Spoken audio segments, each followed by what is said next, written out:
میں نہیں جانتی، شاید بہت دیر ہو چکی ہے اور گاڑی میں میرا آخری موقع تھا جو میں نے ضائع کر دیا. اب مجھ پہ لعنت پڑ چکی ہے. تو پھر اس بات کا یہی امکان ہے نا کہ مجھے کوئی ذہنی بیماری ہے، کوئی نفسیاتی مسئلہ ہے. ٹھیک ہے، لیکن میں ہی کیوں؟ خدا نے اس تجربے کے لیے مجھے ہی کیوں چنا، باقیوں کو کیوں نہیں؟ اب اگر میں کوئی جعلی شراب بناتا تو یہی کہتا کہ یہ نیپا ویلی میں بنی، یہ شاید کوئی قدیم شراب کی جگہ ہے. جب کچھ غلط ہوتا ہے، کسی کو تکلیف پہنچتی ہے تو تمہارا دل گواہی دیتا ہے کہ یہ غلط ہے. ایسا اس لیے ہے کہ تمہیں برائی اور ناانصافی کے ساتھ جینے کے لیے تخلیق نہیں کیا گیا. تمہاری روح کمال چاہتی ہے، تمہاری روح خدا کو چاہتی ہے. ہاں، لیکن یہ سب کچھ خدا نے بنایا ہے، خدا نے دنیا بنائی ہے.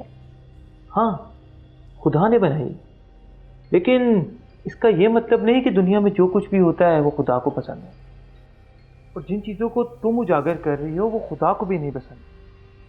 خدا بھی اپنے بندوں کو جہنم میں نہیں دیکھنا چاہتا.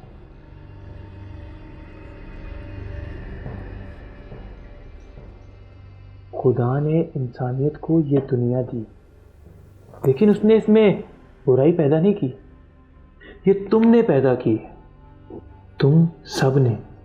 تم کوئی ناقص مشینری نہیں ہو، تم آزاد مرضی کے ساتھ ایک اخلاقی وجود ہو. انسانیت نے برائی کو خود چنا ہے. اب مجھے اجازت دو کہ میں تمہارے جائز غصے کو درست سمت میں لے جاؤں.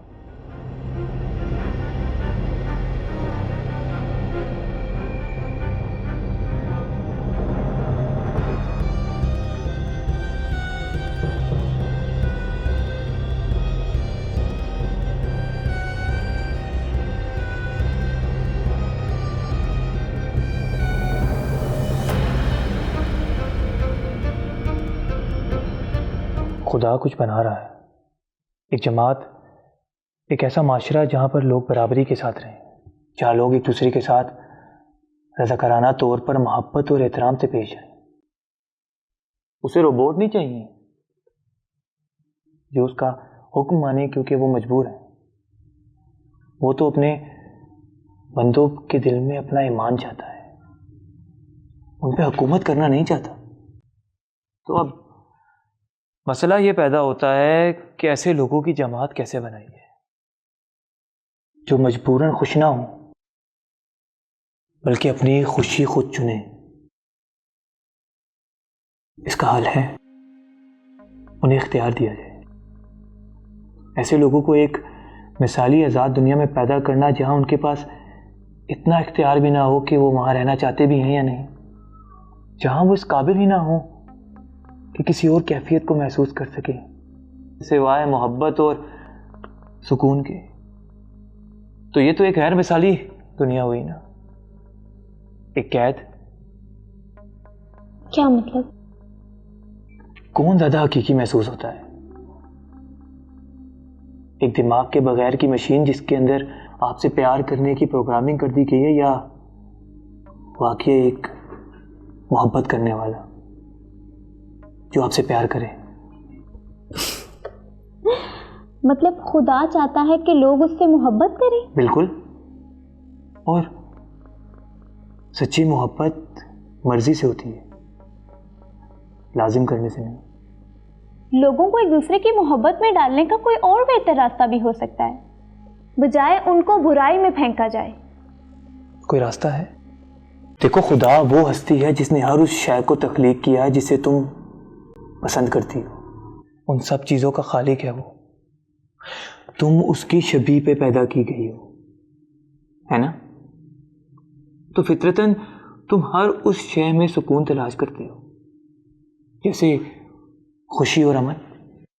پر خدا یہاں یرغمال بننے والے لوگوں کی تلاش میں نہیں ہے.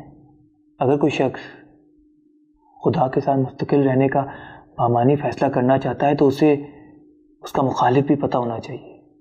محبت کا مخالف کیا ہے؟ نفرت. بالکل. اور جیسے خوشی کا مخالف مایوسی، اور ہر اچھی چیز کا مخالف ہر ایک بری چیز. اسی لیے تو خدا نے اپنا مخالف پیدا کیا، ایک مجسم وجود جو ہر اس چیز کی نمائندگی کرتا ہے جو خدا نہیں.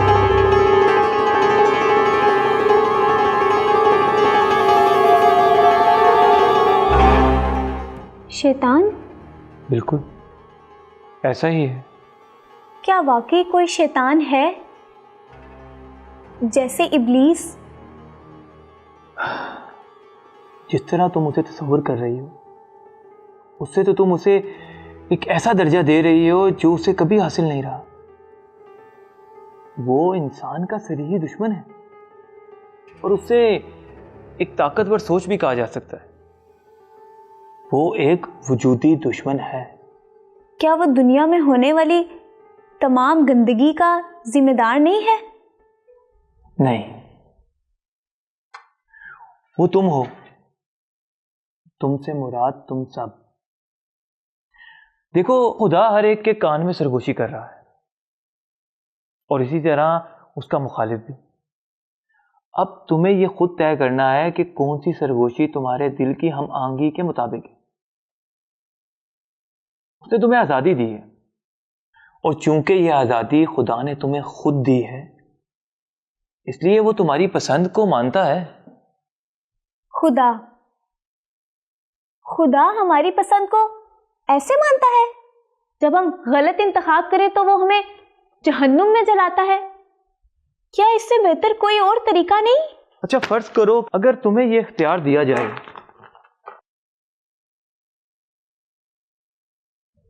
تم کیا مختلف کرو گی؟ آسان ہے، سب کو جنت میں بھیج دیا جائے. سب کو؟ ارے بھائی یہ تو بڑا دلیرانہ فیصلہ ہوگا، اور کچھ لوگ اس پر تمہیں ابدی اغوا کا الزام بھی لگا سکتے ہیں. کون جنت میں نہیں جانا چاہے گا؟ ارے تم ان لوگوں سے مل چکی ہو، وہ جو جھگڑے پسند کرتے ہیں، خود غرض ہوتے ہیں اور تشدد ہوتے ہیں. تمہیں کیا لگتا ہے کہ وہ لوگ جنت میں جا کر امن کے گیت گانا شروع کر دیں گے؟ شاید گانے لگیں. اور اگر نہ گائیں تو؟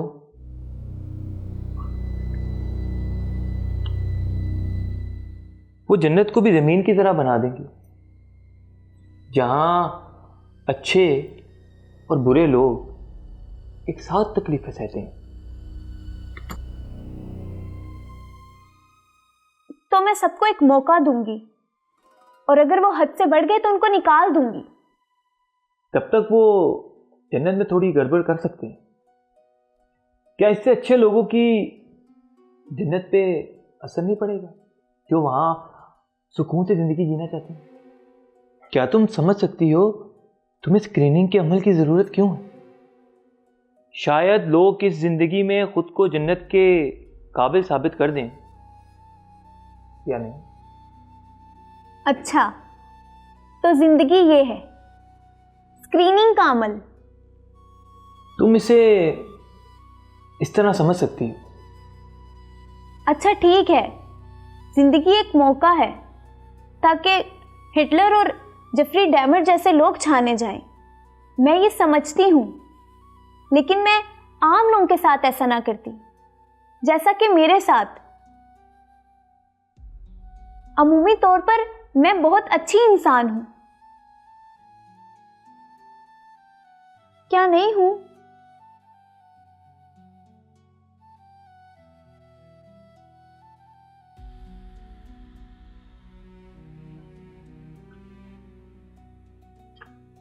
یہ اس پر منحصر کرتا ہے کہ تم اپنا موازنہ کس سے کر رہی ہو. اگر ہٹلر اور جیفری ڈامبر سے کر رہی ہو تو ہاں، لیکن خدا کی بھلائی کے مقابلے میں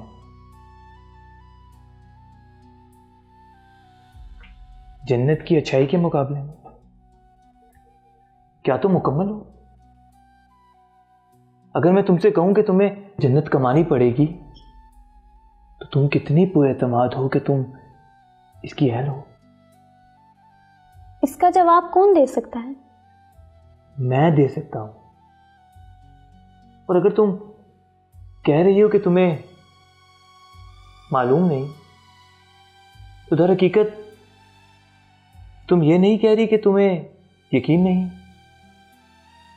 شاید تم نے ایسے کوئی کام کیے ہوں جس کی وجہ سے تمہارا جنت کا ٹکٹ منسوخ ہو گیا ہے. ٹھیک ہے، لیکن ایسا نہیں کہ میں نے زندگی میں صرف برے ہی کام کیے ہیں. میں نے بہت سی نیکیاں بھی کی ہیں، لوگوں کی مدد بھی کی ہے. ہاں، لیکن وہ سب نیکیاں نکال دو جو تم نے فرض سمجھ کے نہیں کی یا دکھلاوے کے لیے کی ہیں تاکہ لوگ تمہیں نیک انسان سمجھیں، یا کسی غرض کے لیے کی ہیں.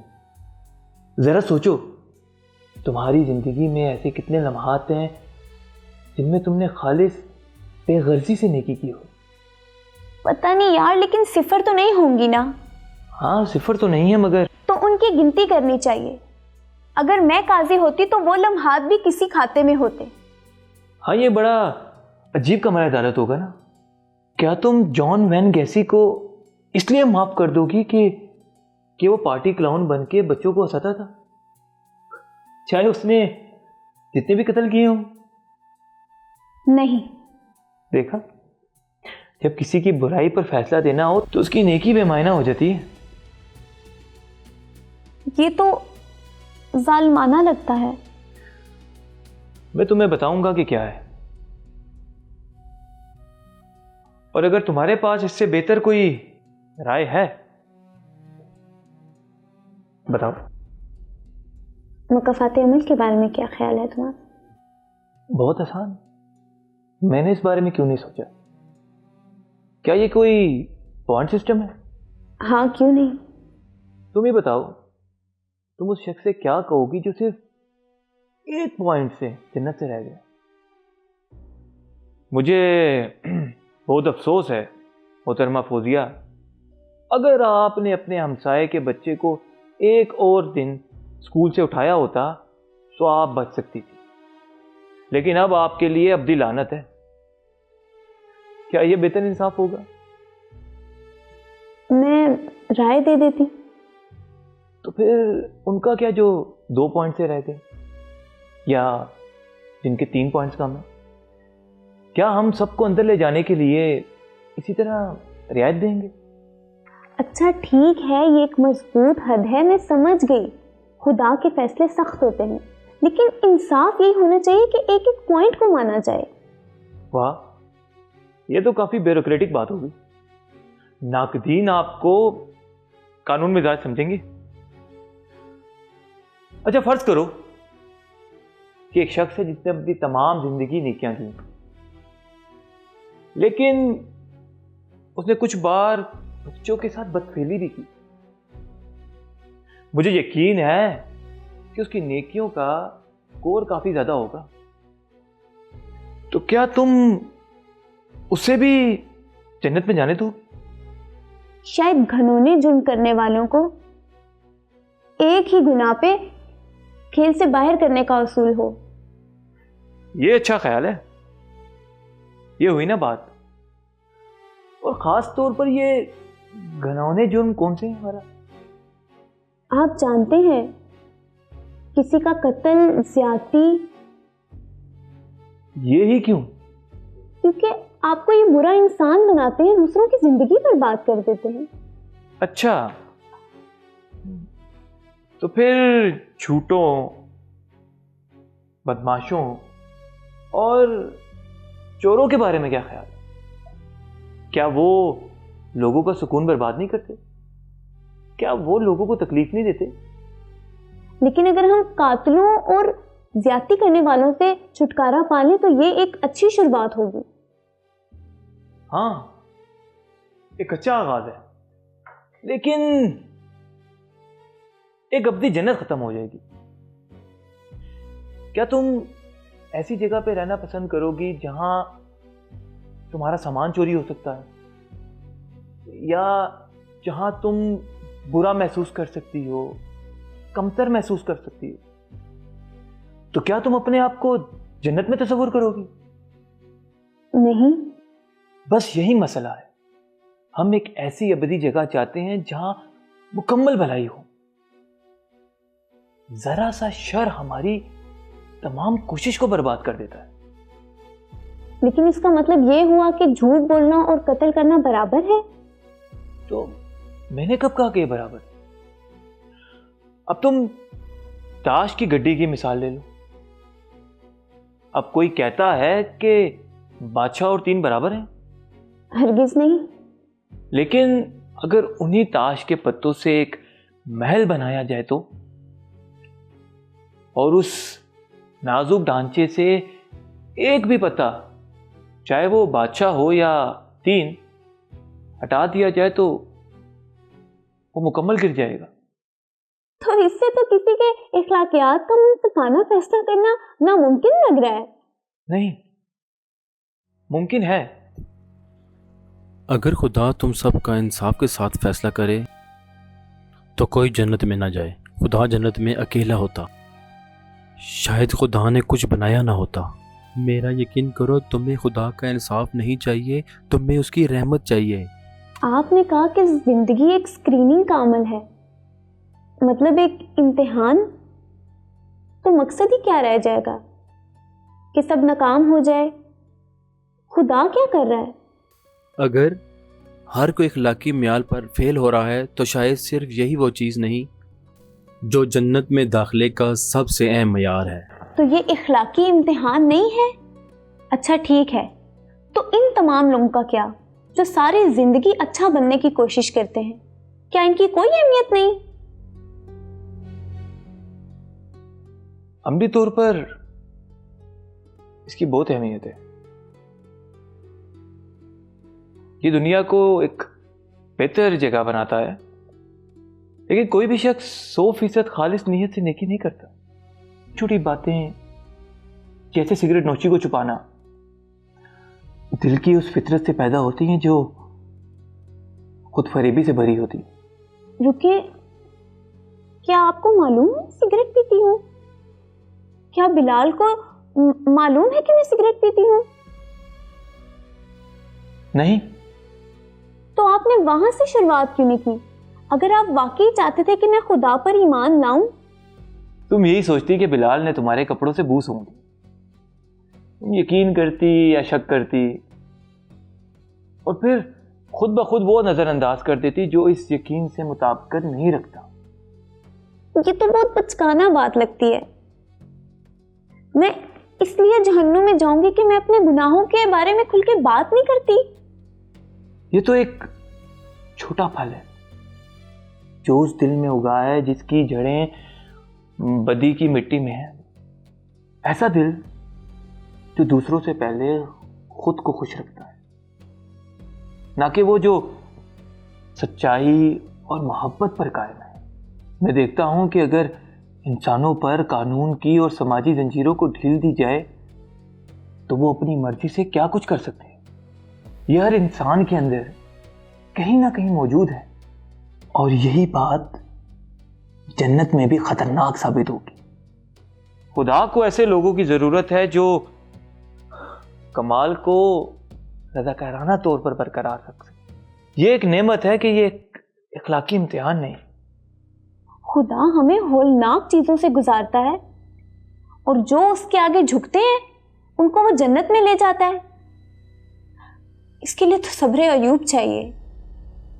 کچھ کہوں تو تم سب آدم اور حوا کی طرح. یاد ہے نا تمہیں وہ؟ ہاں، خدا نے پوری انسانیت کو اس لیے سزا دی کہ انہوں نے صرف ایک گندم کا دانہ کھا لیا. کہانی کا مقصد صرف یہ نہیں تھا تم خدا کے نظام کو بہتر بنانے کے لیے کوئی اور تجویز رکھتی ہو یا ایک چھوٹی سی کہانی سنو گی؟ سنائیں۔ خدا ایک طویل کھیل کھیل رہا ہے.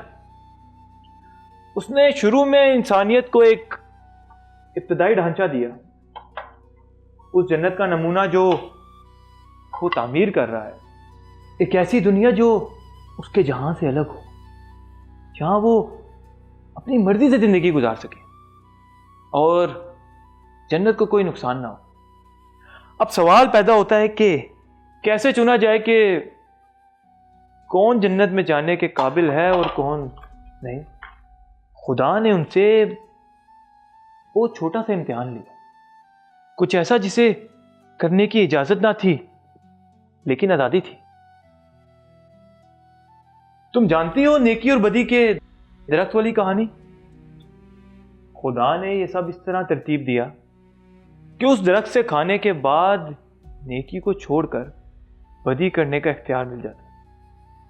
یہ کوئی اخلاقی آزمائش نہیں تھی، بلکہ اس درخت کا پھل کھانے کے بعد ہی انسان کے اندر یہ صلاحیت پیدا ہونی تھی کہ وہ اچھے اور برے میں تمیز کر سکے. یہ آزمائش تھی خدا پر ایمان کی. یہ کچھ بھی ہو سکتا تھا، ان سے وہ غلطی نہ ہوتی اور کوئی بھی وہ دانہ نہ کھاتا اور یوں برائی دنیا میں داخل نہ ہوتی، دکھ نام کی کوئی چیز نہ ہوتی. بھروسہ اس وقت تک بھروسہ نہیں ہوتا جب تک شک کا راستہ نہ ہو. اسی لیے خدا نے باغ میں مخالف کی آواز کو جگہ دی. اس مخالف نے ان سے کہا کہ شاید خدا جھوٹ بول رہا ہو، یقین کرنے کے بجائے یقین دہانی کر لو. اور بس وہی کیا انہوں نے. امید یہ تھی کہ سب کچھ فوراً نہ بکھرے، چند نسلیں تو گزر جائیں کچھ بکھرنے سے پہلے. لیکن کارڈز کا محل فوراً ہی گر گیا اور ان کی تمام اولاد یعنی تم گناہ کرنے اور شکستگی کے وارث ہو. تم جنت دوبارہ حاصل کر سکتے ہو اگر تم سب مل کر اس کا انتخاب کر لو، لیکن تم میں سے کوئی بھی حقیقی طور پر اس کی کوشش نہیں کرتا. تم سب برائی کا انتخاب کرتے اور کسی نہ کسی موڑ پر تم اس میں قدم رکھ ہی لیتے ہو. تو اب جو بچا ہے وہ صرف یہی ہے، وہی نظام جہاں تمہیں بھی اس فیصلے کا سامنا ہے جو تم سے پہلے لوگوں کو تھا. تمہیں ایمان کی آواز پر بھروسہ ہے یا شک کی آواز پر؟ اب بھی یہ سب کچھ ناانصافی لگتی ہے. کم سے کم حضرت آدم کو اور حضرت حوا کو یہ اندازہ تو نہیں لگانا پڑا کہ خدا کا وجود ہے یا نہیں. لیکن اس سے کیا فرق پڑتا ہے؟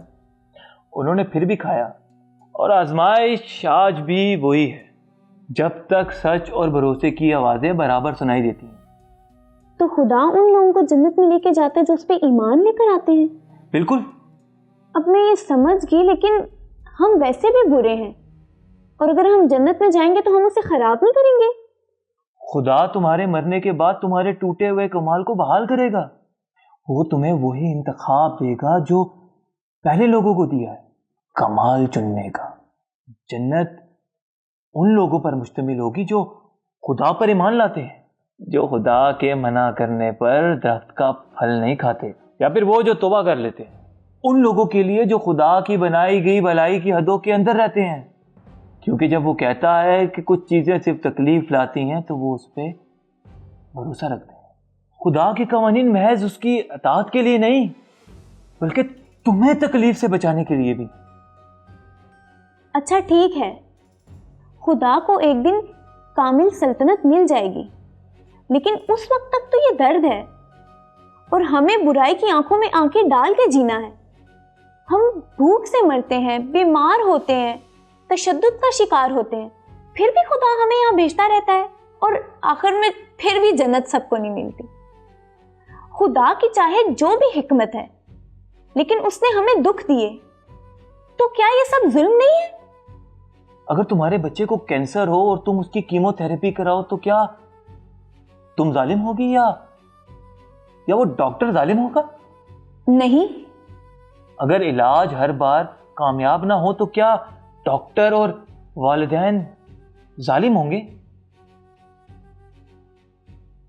نہیں۔